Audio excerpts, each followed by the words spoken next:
Assalamualaikum warahmatullahi wabarakatuh. Udah siap belajar? Nah, hari ini kita memasuki tema satu, subtema satu, judulnya alat gerak hewan. Muatan pelajarannya IPA dan Bahasa Indonesia. Yuk, mulai yuk. Nah, di sini ada Pak Rudi dan Edo. Jadi ceritanya Edo ini sedang berkunjung ke tempatnya Pak Rudi. Pak Rudi mempunyai kandang kelinci ya. Dan Edo sangat suka dengan kelinci. Jadi Pak Rudi ini punya banyak sekali kelinci dan Edo sangat suka dengan kelincinya Pak Rudi ini yang banyak ini.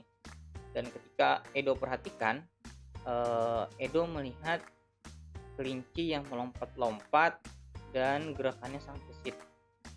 Edo pun penasaran, apa sih alat gerak yang digunakan oleh kelinci? Apa ya alat gerak pada kelinci ini ya? Nah, jadi salah satu ciri dari makhluk hidup itu adalah bergerak. Hewan dan manusia menggunakan alat gerak untuk berpindah dari satu tempat ke tempat yang lain. Nah, sekarang kita coba kalau tadi kelinci itu alat geraknya adalah kakinya ya. Nah, sekarang kita perhatikan hewan dan manusia. Apa itu alat gerak pada hewan dan manusia? Jadi hewan dan manusia itu memiliki alat gerak aktif dan alat gerak pasif. Apa itu alat gerak aktif? Alat gerak aktif itu adalah otot, sedangkan alat gerak pasif itu adalah tulang. Nah, kenapa otot kita sebut dengan alat gerak aktif? Jawabannya adalah karena seluruh tubuh kita itu digerakkan oleh otot. Sedangkan tulang, kenapa kita sebut alat gerak pasif? Itu karena tulang tidak bisa bergerak tanpa adanya bantuan dari otot. Sekarang macam-macam alat gerak hewan. Jadi hewan bergerak dengan apa aja sih?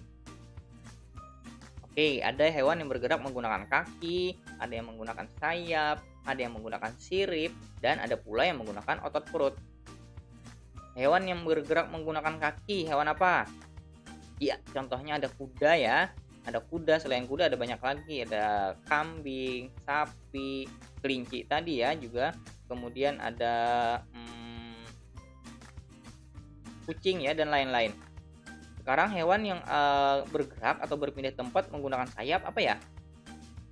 Ya, contohnya ada burung, ada lebah, ada lalat, dan lain-lain. Kemudian ada hewan yang bergerak menggunakan sirip. Nah, ini ada ikan ya contohnya ya, dan hewan-hewan lain yang bergerak menggunakan sirip yang hidup di air. Kemudian ada hewan juga ternyata yang bergeraknya dia menggunakan otot perut. Hewan apakah dia? Iya, ternyata dia adalah ular. Jadi ular itu kan tidak memiliki kaki tuh. Jadi dia bergeraknya menggunakan otot perut. Nah, sekarang coba perhatikan paragraf berikut. Dibaca ya.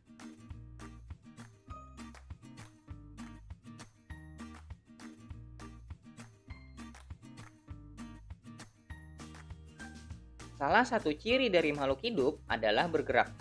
Secara umum, gerak dapat diartikan berpindah tempat atau perubahan posisi sebagian atau seluruh bagian dari tubuh. Makhluk hidup akan bergerak apabila ada rangsangan yang mengenai sebagian atau seluruh bagian tubuhnya. Ada yang tahu nggak apa ide pokok dari paragraf ini? Masih ingat nggak apa itu ide pokok? Aha, ide pokok adalah gagasan utama di dalam teks. Sekarang bagaimana sih cara menentukan ide pokok? Nih, ada caranya nih. Yang pertama, baca teks secara keseluruhan terlebih dahulu. Setelah kita baca teksnya secara keseluruhan, baru kita cari kalimat utama dari teks tersebut. Kemudian, kita tentukan inti dari kalimat utama, karena ide pokok adalah inti dari kalimat utama tersebut. Nah, sekarang bagaimana sih caranya menentukan kalimat utamanya? Jadi kalimat utama itu biasanya mudah dicari ya. Jadi kalimat utama itu ada di awal atau di akhir kalimat. Kalimat utama itu biasanya ada di awal atau di akhir kalimat. Dan dalam satu paragraf itu terdapat kalimat utama yang berisi ide pokok dan juga kalimat pengembang. Jadi biasanya dalam satu paragraf itu ada kalimat utama, ada juga kalimat pengembang. Kalimat utama tadi yang ada ide pokoknya, sedangkan kalimat pengembang biasanya kalimat penjelas ya, dia menjelaskan juga dari kalimat utama. Nah, sekarang kita coba perhatikan teks yang sudah kita baca tadi.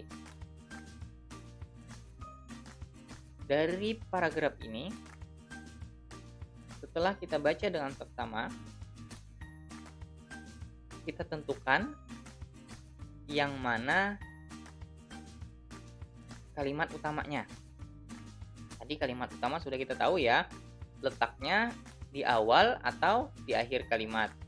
Di awal atau di akhir kalimatnya. Kalimat awal atau kalimat yang akhir dari paragraf ini. Kita lihat kalimat awalnya, kita bandingkan dengan kalimat akhir. Yang mana kira-kira? Iya, betul. Kalimat utamanya ada di awal. Kemudian dari kalimat utama ini kita tentukan ide pokoknya. Nah, ide pokoknya adalah ciri dari makhluk hidup adalah bergerak. Sedangkan kalimat-kalimat selanjutnya itu disebut dengan kalimat pengembang atau kalimat penjelas.